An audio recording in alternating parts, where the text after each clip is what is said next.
خلک نوي نوي هنرونه زده کوي وایه پښتانه خو چې جنګونه زده کوي. راشد خان هم خوښېږي، دا ټول ټیم زما خوښ دی. افغان ولس د بریالي صمدي نه ګیله، که چا ښه کول ښه ول، که چا نه کول نه ول، داسې خوند پکې نه و لکه دا د میدان پروګرام چې ما 2 ساعته غزلې ویلې او داستان به مې ویلې جوړي مار سره او 4 بیته مې ویلې. زه یم بریالي صمدي او تاسو ګورئ خبریال.com. بسم الله الرحمن الرحیم.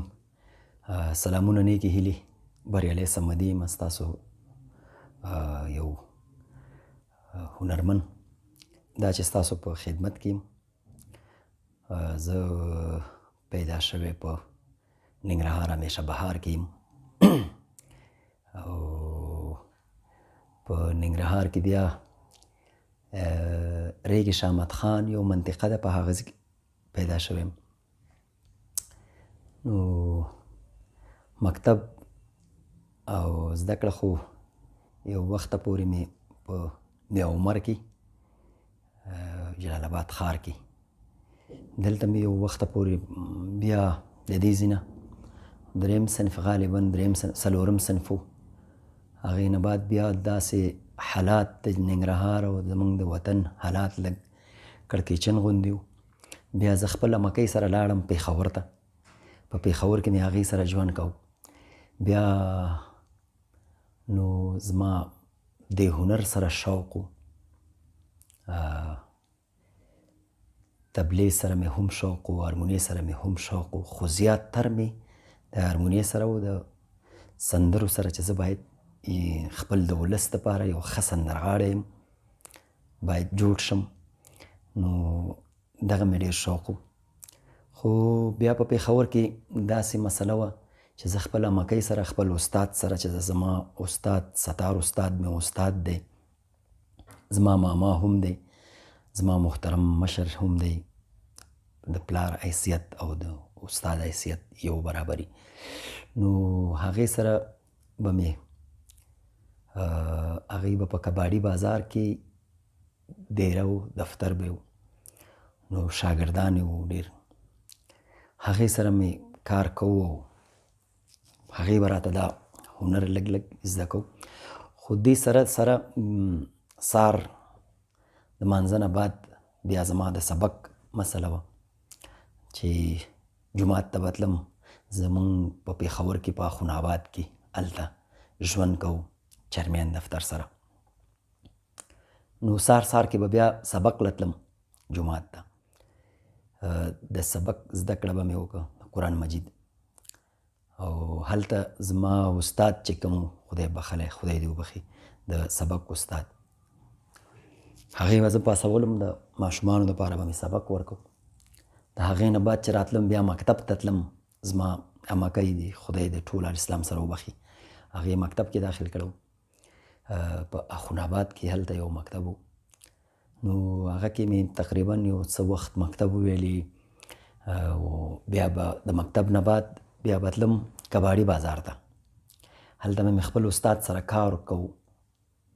او هغه کار چې خپل استاد دپاره څوک کوي نو لکه چای راوړل او د غرمې د وخت د ډوډۍ راوړل، دا به مې کوو. او دغه پیالې کاسې جاړو دا به مې کوو.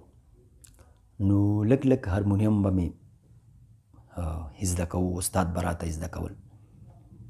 په څنګ کې د هغه نور شاګردان هم وو چې راتلل، خو زما هم زده کړه کوو. نو په دې وخت کې به ماښام کې بیا کور ته راتلو. زما سره زما یو بل د استاد زوی، د ستار استاد زوی، هغه به ما سره زموږ دواړه به بیا کور ته راتلو، استاد به بیا پروګرام ته تلو. استاد ستار استاد یاد دې په خیر، خدای دې ورته ژوند ورکړي. هغه په د زموږ پخواني سندرغاړي، ډېر ښه سندرغاړي و په کباړي بازار کې، لکه نواب کاکا او سید محمد کاکا دی خدای وبخي هغه د سید محمد کاکا خو په حق رسېدلی. ایکل استاد کاکا زمونږ کاکا دی چې زما استاد د هغې سره تبله غږو. نو دوی به بیا پروګرام ته تلو، موږ بیا کور ته راتلو. نو سلسله به همداسې روانه وه. یو وخت کې بیا زما پلار راغی د افغانستان نه اخوا کوزي پښتونخوا ته راغلی. نو هغه بیا مریض و، ډاکټر ته به مې بوتلو، استاد به م را سره تلو. نو هغه به مې ډاکټر ته بوتلو. نو د هغه څه داسې څه تکلیف و چې بیا وروسته تقریبا یو 15-16 ورځې بعد بیا هغه کینسر مسله و داسې. نو د هغې شاټونه یې ورته لیکلي وو. زما پلار خدای بخښلي ته 42 ورځې هغې سره زه 8 بجې ما ته ټایم راکړی. نو هغې سره تلم د اخوناباد نه تر سپین جوماته پورې، هلته شفاخانه یو شیرپو هسپتال دی، شیرپو هسپتال ته مخامخ یو بل هسپتال و، هغې ته به مې بوتلو. نو د مکتب غالبا 4-5 پورې مې هلته مکتب وویلی. بیا د پلار دغه قصه راغله پکې. نو بیا خپل هنر مې کوشش کوم په خپل هنر کې چې خپل مینوالو ته خپل ولس دپاره د هنر کار وکړم. ښه موسیقي و، ښه طرزونه و، ښه شاعریانې کوشش هم کوو. نو مکتب بیا رانه دغه کې پاتې شو چې پلار مې وفات شو رانه. بیا زما حالات نورم په افغانستان کې لږ ښه نه ول. زما کورنۍ ټول بیا دې خوا نه راغله لا خوا ښکته پښتونخوا ته. نو بیا یو څه وخت هملته ژوند کوو. بیا نو د مکتب حساب داسې رانه پاتې شو چې خپل موسیقۍ ته مې مخه کړه. نو بیا په دې کې ډېر وخت خپل کار به مې کوو، خپل موسیقي به مې کوو. نو یو زما د مور بیبي د خدای وبخښي، د دې د ماما زوی و حفیظ جان، خدای دې هغې ته هم جنت ورکړي. هغه و بیا هغې سره یو څه ډله م برابره کړه، څه ملګري انډیوالانو چې پروګرامونو ته تلو. زما به دا شوق و چې زه کیسټ وکړم او زه خپل مینوال لپاره سندرې ویم او چې زما سندرې خلک خوښ کړي. دغه کې زما دغه حفیظ جان د خدای وبخښي معلم صاحب سره ډېر ښه رابطه وه، کابل میوزیک سنټر سره د دې رابطه وه او انډیوالي وه، دوستي وه. د هغې د پلار د خوا نه استاد رامیلا استاد چې ګولکي سره به یو وخت کې تبله غږو، پینده ګولکی بابا دې خدای وبخښي، او داسې نورو سندرغاړو سره، د لغمان سندرغاړو سره، د ننګرهار سندرغاړو سره. دې سره معلم ظفر لالا د یاد په خیر زمونږ خو اوس ډېر ښه ورور دی، زمونږ ښه مشر دی اوس. نو د دې سره انډیوالي وه. زما خو نه پېژندو معلم صاحب. بس بیا هغې ورته وویلې چې زما دا خوری دی، یو البم به دې ریکارډ کوو. نو دغه البم داسې شوه چې بیا یو البم موږ ریکارډ کوو. نو چې هغه موږ په 3 ساعتو کې ریکارډ کړی و. غالبا زما په خیال چې هغه وخت کې داسې دغه د فلاین کوچونو دور و. یوه سندره پکې د فلاین کوچ، دا د موټر فلاین کوچ د دغې مسلې وي. نو هغه البم هم د فلاین کوچ په نوم و. نو ډېر خلکو خوښوو، ډېر خلکو ډېر اکثره یې به چې مونږ کوهاټ ته تلو یا به سوات ته تلو یا به دې خوا تورخم جم دې خوا تر به راتلو. نو دغه په دې فلاین کوچونو کې او په دې موټرو کې به زیات اکثره لګېدلو، یا به بنو ته تلو ټل ته. دا البم داسې و چې بیا په دې البمونو سره او دې پروګرامونو سره په دې کې بیا ما تقریبا 2002 چې په دې کې بیا ما واده وکړو. زما واده وشو 2002 کې. نو دغه وخت کې غالبا یو هفته مخکې موږ اسلام آباد ته یو پروګرام ته لاړو. نو ما سره زما سیکسفون چې ما سره څوک پلی کوو، چا غږو، الطاف حیرت د کمینګل استاد زوی. نو موږ په فلاین کوچ موټر کې ناست وو، اسلام آباد ته تلو پروګرام ته، چې د فلم یوه سندره وه چې ما ته جانان ووایه. غالبا خیال محمد استاد یاد دی په خیر، خدای دې ورته ژوند ورکړي، دی ویلم. نو ما ته الطاف ویل دا سندره ولیکئ. ما ویل یاره دا سندره ما ته جانان ووایه. ما ته ویل ته خو یې ولیکه. خو دا سندره ما ولیکه. یو هفته بعد کې زما واده و. بیا زما واده کې څوک ملګری و هغه ویلي. دې نه بعد یو درېیمه شپه څلورمه شپه وه زما د واده نه بعد چې زه یو پروګرام ته لاړم. اکثره به زما دغه البم د سټوډیو د البم نه به زیاتې زما البمونه د میداني او د ودونو وی. نو درېیمه شپه وه که څلورمه شپه وه زما د واده چې زه لاړم یو پروګرام ته لاړم. نو هغه کې دغه ما ته جانان ووایه دغه سندره ما ویلې.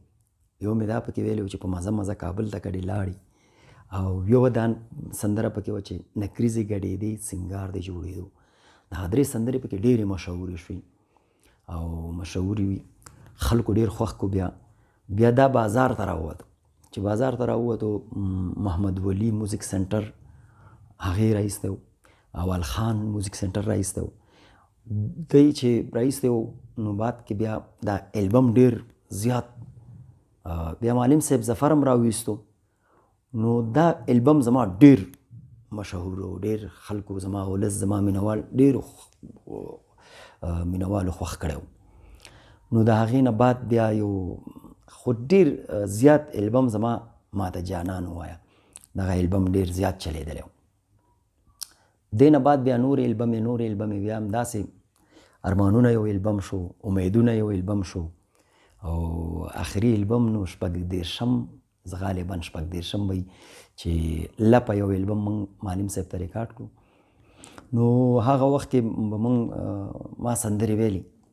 نو دغه قصه به هم درته وکړم چې د میاشتې به تقریبا 40-45 پروګرامونه به ما کوو.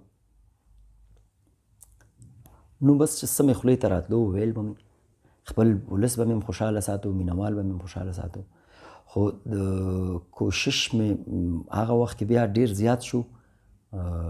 2006 غالبا یا 5 چې ما په یو دغه کې یو مجله کې وکتو چې افغان ولس د بريالي صمدي نه ګیله. نو ډېر خوشحاله شوم. ما ته ګوته ونیول شو چې زه باید ځان اصلاح کړم. نو د شعر شاعرۍ په حساب سره د خپل د مینوالو لپاره چې باید ښه سندرې ویم. نو ویل به م هر سندره به م ویلې، ټپې به م ویلې، او مینوال به م خوشحاله ساتلو. خو اوس وخت کې بعد د هغې نه ما بیا ډېر زیات خپل کوشش جاري وساتلو چې زه باید ښه شعر ویم، ښه طرز ویم. او موسیقي به داسې وه چې یو وخت کې رباب به و، طبله به وه، هارمونیم به و. نو هغه قصې م اوس لږې ختمې شوي دي. لکه 2 جوړې مار به ولاړو میدان کې او 2000 خلک به ناست و. هغې کې خپل یو خوند و، خپل یو مزه به وه. نو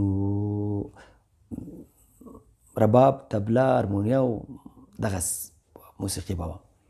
او بعضې به خلکو سره لکه غمزده دی خدای وبخي رحیم غمزده، هغې سره به سارنګ و، دلربا به او طبله به و، هارمونیم به و،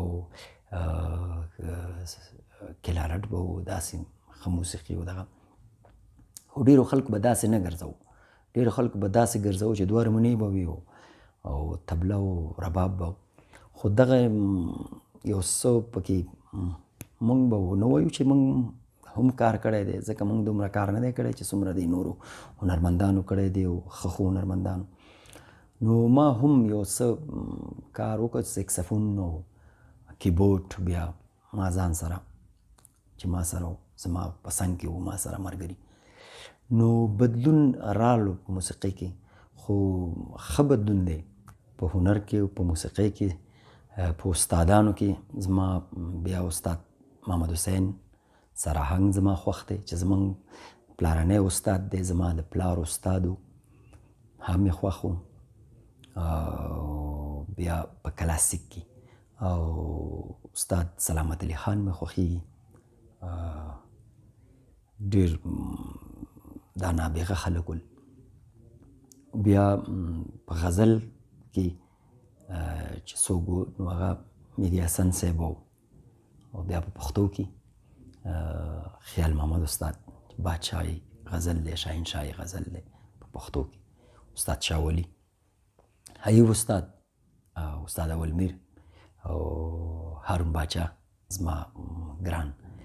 نو داسې نور ملګري چې څوک ښه شاعري کوي د ځوانانو کې، د ملګرو کې چې څوک ښه شاعري وایي او څوک ښه طرزونه وایي، ښه انتخاب لري، هغوی ټول زموږ د کرکټ لوبغاړي چې څوک دي هغې کې بیا زما راشد خان هم خوښېږي. دا ټول ټیم زما خوښ دی او ټولو ته کامیابي غواړم،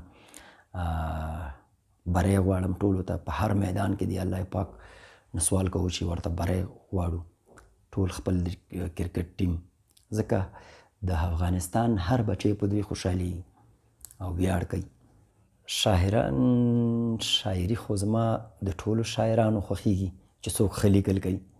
نو که داسې را باندې وایي چې څوک دې خوښېږي نو زه به داسې ویم چې د رحمان بابا نه واخله داسې راځه، خوشحال خان بابا او حمید بابا او حمزه بابا، ټولو ته سلام. او دې خوا زمونږ ساحل صاحب اخوا ډېر ښه شاعران چې څوک دي که نه لیکل ښه کوي، ټول ته زما سلام دی. او ټول خدای بخلي چې څوک مړه دي هروا دي ښه دي، ښه لیکلي کړي دي، تلپاتې لیکلي کړي دي. نو دې خوا بیا ملنګ جان بابا دی او بینا قتیل بختانه، عبدالله بختانه، او بیا پیر محمد صاحب کاروان، بابرزی صاحب، او دې نه بیا چې څوک کشران دي او ښه لیکل کوي، ټول مې خوښ دي، قابل د قدر دي. خدای دې ورته همت ورکړي چې ښه لیکل وکړي زموږ د ولس دپاره. هندي لوبغاړو کې مې بیا سني دیول مې خوښېږي، سلمان خان مې خوښېږي او دی مې خوښ دي. او ډېر نه ګورم، خو داسې کله ناکله یو فلم نیم چې داسې هغه هم سور برابري بیا ګورو. خو زما غزل ډېر خوښ دی او بیا مې چاربیتې خوښېږي او ټپه مې په خوښېږي. ټپې نه بعد بیا بګتی چې څوک وایي نو دغه مې خوښېږي او دغه سلوکي او ټپې او بس بیا دا مستې سندرې دا خو زموږ د مینهوالو دپاره دي، دا ټول مې خوښېږي. خو غزل مې ډېر خوښ دی. کوشش مې کړی دی چې هرموني وغږوم او ښې وغږوم او کوشش بیا هم کوم چې لږ طبله هم، ځکه چې هنرمند باید سندرغاړی چې طبله وغږوي نو هغه به چې کوم سندرغاړي ته طبله یادي ډېر ښه ښایي، ځکه لای ډېر مهم دی. بیا ډېر وخت وشو چې رباب مې نه دی غږولی، لږ رباب غږوی شم، خوند راکوي. رباب ډېر ښه حاله ده. نو دغه درې سازونه لږ غږوی شم، ډېر پکې استاد نه یم، تکړه نه یم. غبرګې سندرې خو یو وخت کې تقریبا 20 کاله مخکې ما د ډېر ښه هنرمند نواب کاکا هغې سره غبرګې سندرې ویلي دي او جوړې ماري ډېر ښه، بیا د شاهزوان منور سره چې یو وخت کې په پېښور کې ډېر ښه، او سید عالم کاکا دې خدای وبخي چې ډېر ښه هنرمند و، هغې سره بیا په فیصل آباد کې واده و زموږ د کونړ د خلکو، نو چې هغې ویلې سید عالم کاکا په کباړي بازار کې ویلې زه جوړې مار نه لرم او ما سره به نن شپه که لاړ شئ فیصل آباد ته. نو فیصل آباد ته ورسره تللی وم، جوړې ماري مې د سید عالم کاکا سره کړی، د هیکل خدای بخلي سره او د نعمت الله کاکا سره. زما بیا خپل جوړې مار روزالدین منصور چې زموږ شاګرد هم دی هغې سره، جعفر خان چې زموږ شاګرد هم دی هغې سره، ډېرو ښو سندرغاړو سره. اوس وخت کې زما جوړې مار او زما جوړیدار چې ما سره په څنګ کې ناست دي، نو دغه د حاجي صاحب زرابګل د یاد په خیر زما سلامونه او نیکې هیلې دې ورته ورسي. هغه ما ته په یو وراره واده و ما ته یې ویلې چې ستا جوړې ماري ستا د ورور سره ډېر خوند کوي، نو ما ته هم خوند راکوي زریالي صمدي سره جوړې ماري. او د زنانو سره داسې احترام ورته لرو. ټولو زنانو چې څوک سندرې وایي زموږ سیاسري هغوی ته زه احترام لرم، خو سندرې مې ورسره لا نه دي ویلي چا سره. نو جوړې ماري زه زما د زریالي سره بعضې پروګرامونو کې یو اوس وخت کې چې یو سندره ما د زریالي سره ریکارډ کړه، نو هغه د زموږ د کوزي پښتونخوا زما ګران چې زریالي غوندې زما کشر دی، زما ګران دی، کرن خان، د هغې دپاره مې ریکارډ کړی دی. نو واورئ، ستاسو به ډېر خوښېږي، ډېر ښکلی د مینهوالو دپاره. هغه موسیقي م ښه وه او دا م ښه دی اوسنی. خو اوس وخت کې هغه وخت کې به م داسې وویم چې که چا ښه کول ښه ول، که چا نه کول نه ول. او اوس کې مثلا داسې به وویم چې یو وخت کې چې د 20 کالو نه تقریبا 22 کاله 23 کاله مخکې چې به ما کوم څه ویلي که نه، نو دا به م درته خپل ځان یاد کړم، نور هنرمندان نه، خپل ځان به درته یاد کړم. ما به ډېر ښه څیزونه ویلي. لکه دغه یو مثال به درکړم چې زه د نواب سره ودرېدم. نواب کاکا به موږ به اکثره یا به پنډۍ ته تلو، یا به فیصل آباد، یا به ګوجرې ته تلو، یا به سیالکوټ ته، یا به لاهور ته. زموږ دا شنونده، زموږ دا اورېدونکي چې څوک ول، دی به چې ناست ول، نو 2 ساعته به موږ غزلې ویلي. هغه غزلې چې د رحمان بابا روبایي به وشو، بیا به د ملنګ جان غزل ویلی شو، بیا به د حمید بابا روبایي ویلی شو، د قلندر صاحب به یو غزل ویلی شو، بیا به د خوشحال خان یو روبایي، بیا به د خوشحال خان بابا یو غزل، بیا داسې د بنا یو روبایي، بیا به د قتیل صاحب یو غزل. دغسې سلسله به د غزلو روانه وه. او د الفت صاحب غزلې به وي، روبایات به. نو دې نه بعد بیا یو 2 ساعته پس به یو داستان به خلکو اورېده، یا به بل جوړي مار در سره داستان ویلي، بیا به ټپې وي، بیا به چاربیتې وي، د ملنګ جان به و. خو ډېر ښه طریقې سره خلکو به ډېر ښه اورېده. او بیا به تقریبا داسې یو وخت کې و چې ما بیا ساوند وسایل پروګرامونو ته وړو، خو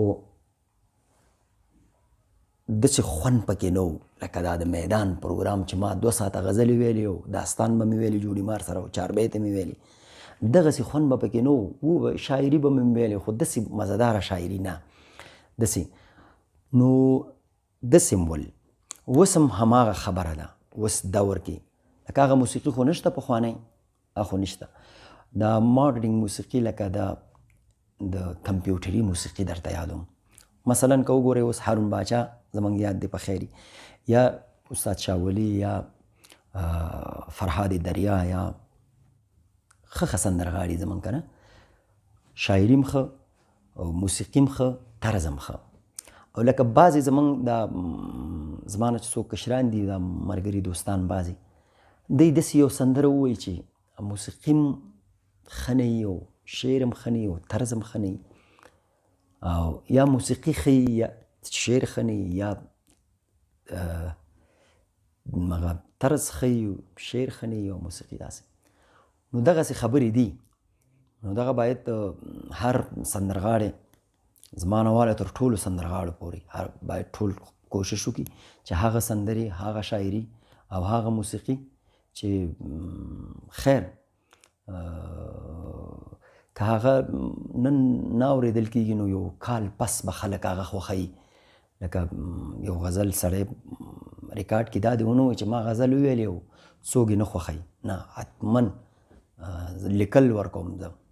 ټول زما نه چې څوک کشران دي چې که غزل ووایي، که نظم ووایي، که یو ترانه ووایي، نو ودې ووایي، خو کوشش دې وکړي چې ښه شاعري او ښه انتخاب او په ښه کمپوز سره او ښه شاعرۍ سره ښه طرز، نو بیا ډېر ښه وي، تلپاتې به وي او د مینهوالو به هم خوښېږي. ګټه یې ورسوه، تاوان یې ځکه ورسوه چې زمونږ ډېر سندرغاړي دي، ډېر زمونږ هنرمندان دي چې د انټرنیټ سره او د دغه مسلو سره بلد نه دي. او ګټه یې دا ورسوه چې بس سندرې دي او ریکارډ کېږي او هر سړي سره په جیب کې موبایل دی او بس په اسانه یې اوري. ګټه یې دغه شوه. نو بعضې هنرمندان دي، یو دغه مسله ده چې موسیقي دغه اوسنۍ موسیقي لکه که په ښه طریقې سره یې څوک وکړي نو ښه شاعري او ښه طرز و کمپوز نو دغه هم ښه دی. او دغه بعضې ملګري زموږ نه چې څوک کشران دي دی څه کوي، دی باید لږ په همت سره او حوصلې سره او ښه شعر او ښه انتخاب او ښه موسیقۍ سره چې دا وشي نو دغه هم ډېر خوند کوي. که څوک وغواړي چې سندرغاړی شي نو دې تعلیم یافتهی لږ د تعلیم ضرورت دی ورته او د ښه استاد ضرورت دی ورته چې ښه یو چا سره کینی د موسیقۍ زده کړه ورنه وکړي او بیا د دې سره سره د ښو شاعرانو سره ناسته ولري او د دې سره سره بیا د ښو هنرمندانو سره ناسته ولاړه ولري او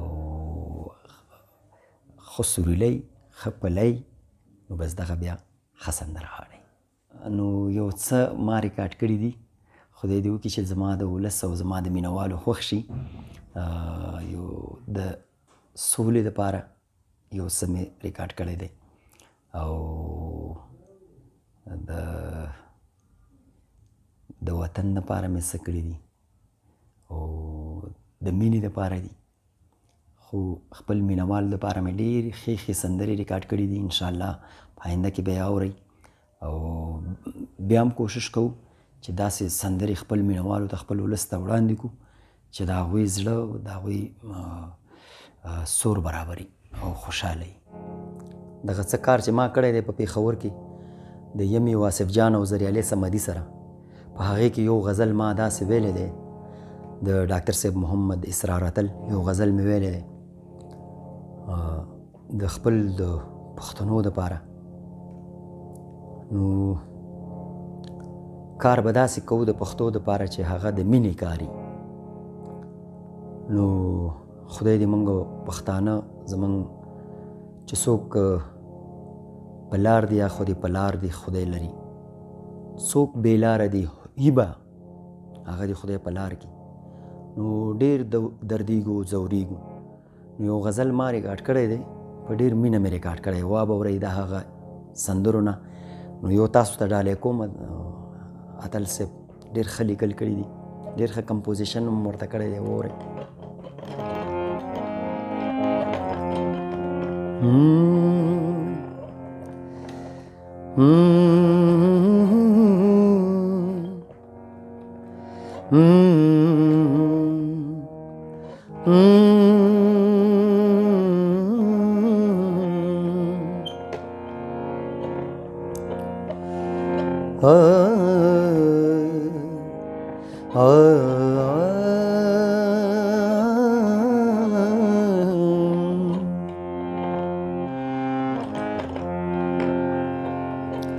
خلق نوی نوی هنرونه زده کوي، وایه پښتانه خو چې جنګونه زده کوي. خلق نوی نوی هنرونه زده کوي، وایه پښتانه خو چې جنګونه زده کوي. وایه پښتانه خو چې جنګونه زده کوي. منګه لیوني یو په بارودو پسې ګرځو، خلق لیوني ګرځي علمونه زده کوي. دا خلق زمونږ نه زمونږ زړونه بدوي،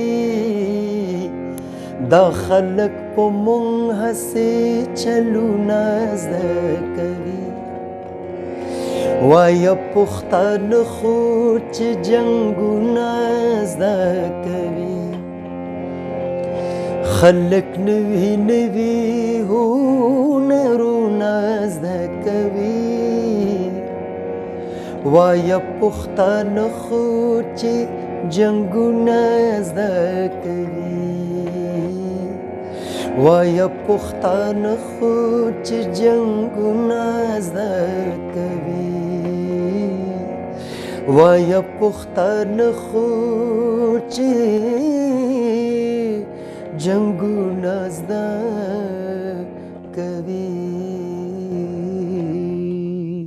زه یم بریالي صمدي او تاسو ګورئ خبریال.com